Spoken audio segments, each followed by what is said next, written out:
Greetings, comrades. Is Britain faces a health crisis? The metro.co.uk, a leading publication in Britain, leads with a headline, Patients Dying in Corridors. You will expect that this would be a newspaper headline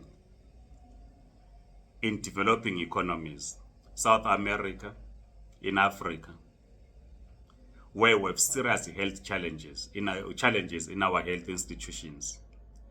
But this is coming from Britain. We are always of the view that Britain, United States of America, and others offer the best treatment to their nationals or to their patients. And we ask, is Britain facing a serious health crisis? The metros.co.uk says nurses despair at lack of staff, patients dying in corridors. In a British hospital, patients dying in corridors. Let me read just briefly. It says, I quote, hospital patients are being left to die alone in corridors because staffing levels have fallen so low, a report reveals. Demoralized nurses say they are often caring for dozens of patients and do not have time to sit with those who are dying. Governments in Southern Africa, in the SADC region, particularly in Zimbabwe, have always been complaining that they train medical staff who then go and work in the UK. Some countries are even trying to place a ban to say if you are trained in Zimbabwe or trained in another African country, you should not go and work elsewhere because they want to retain the staff. But on the other hand, countries like Britain, they pay their staff far much better than countries in the SADC region. Hence, there's an exodus of nursing staff going to work in the UK. But the question is Britain facing a serious health crisis? Let's read an article from the publication Metro, as published on the 1st of July 2024. It says, cancer patient had to sleep on hospital floor.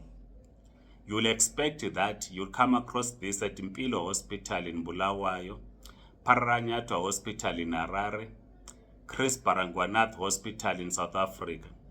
You'll not expect that you'll come across this in Britain.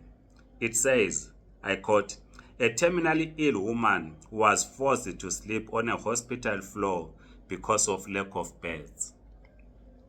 Madeline Butcher, 62, who has ovarian cancer, was given a blanket and a pillow to lie with after being told she was likely to be suffering from sepsis and could face a 36-hour wait at Blackpool Victoria Hospital.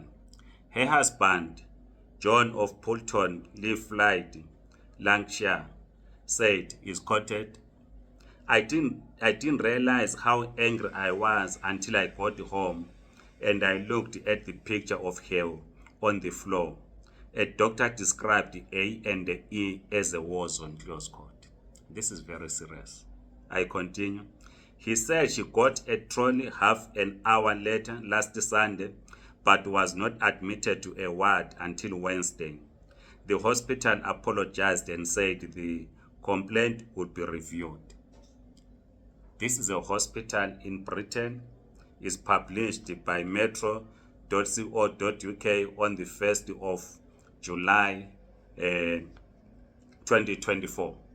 As I've already said, that a number of health professionals, they go and they work in Britain and other European countries. But is Britain facing a health crisis?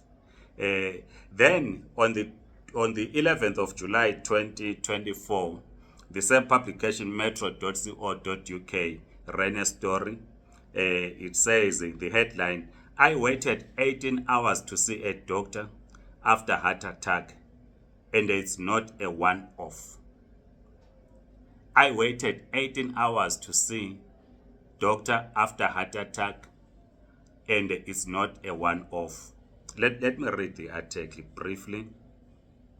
A patient forced to wait 18 hours for treatment after suffering a heart attack says action must be taken now to fix the worst heart care crisis in living memory. Glenn Evans' wife Lynn called 999 after indigestion like chest pains he suffered while on holiday in Bodmin, Cornwall, got worse. Ambulances are set a target of 18 minutes to respond, but it took medics 18 hours to reach the retired teacher. And when the 76-year-old reached the Royal Cornwall Hospital in Truro, there were 24 ambulances ahead of him in the queue. He is quoted here saying, I stayed in the ambulance and the doctor came out to do a blood test. He came back later and told me I did had a heart attack. The grandfather of Benolcon said. Mr. Evans, who lives with a heart failure since the 2022 health scan, said, he is quoted again, the doctor who treated me was furious. I had to wait so long. There's nothing anyone can do about my long wait now, but I don't want anyone else to have to wait that long and miss out on the best available treatment. This patient waited for this long, 18 hours. It's in Britain. We always say anything from Britain, from the United States of America, is the best.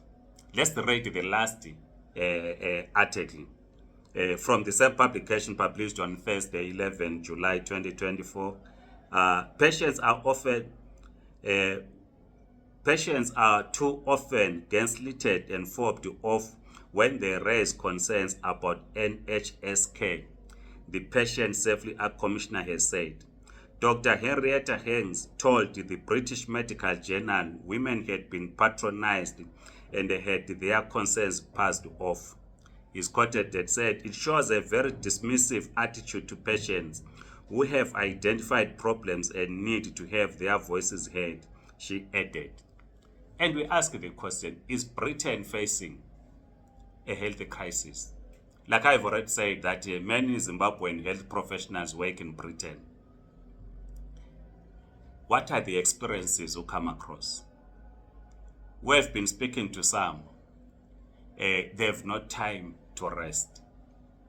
Serious shortage of staff in hospitals in Britain. It's a crisis.